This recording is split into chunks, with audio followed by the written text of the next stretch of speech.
Hai teman-teman, dimanapun kalian berada, tetaplah menjaga kesehatan, memakai masker, menjaga jarak, serta mencuci tangan. Oke, pada kesempatan kali ini saya akan menjelaskan tentang penyebab terjadinya korupsi. Namun, sebelum itu perkenalkan, nama saya Monika Anggun Walangitan, kelas 4 MB1, jurusan Administrasi Bisnis, Prodi Manajemen Bisnis, Politeknik Negeri Manado. Oke, saat ini saya akan menjelaskan tentang mengapa terjadinya korupsi. Nah, penyebab terjadinya korupsi ini ada beberapa faktor penyebab terjadinya korupsi menurut Ghosn Theory.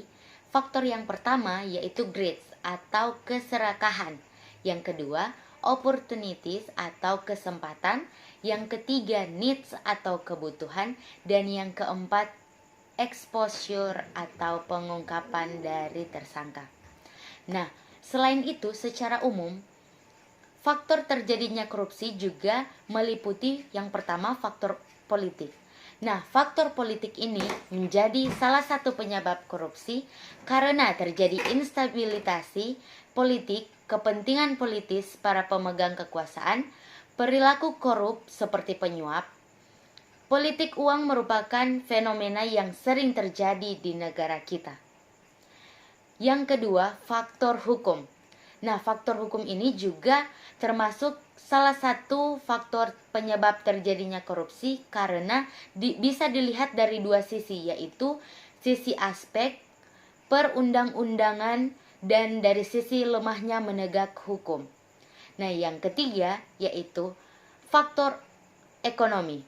Nah, faktor ekonomi juga ini termasuk dalam salah satu penyebab korupsi karena dari pendapatan gaji yang tidak mencukupi kebutuhan, sehingga mereka dapat terjerumus dalam penyalahgunaan atau penggelapan uang.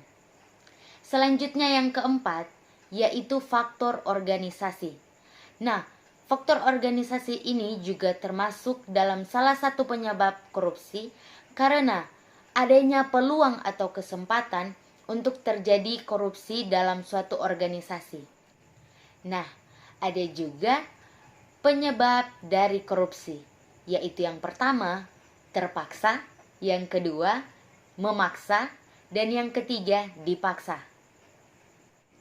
Nah, dari materi yang saya jelaskan tadi mengenai penyebab terjadinya korupsi, di sini kita harus disiplin, jujur, dan bertanggung jawab dalam setiap apapun yang kita lakukan untuk menghindari tindakan korupsi.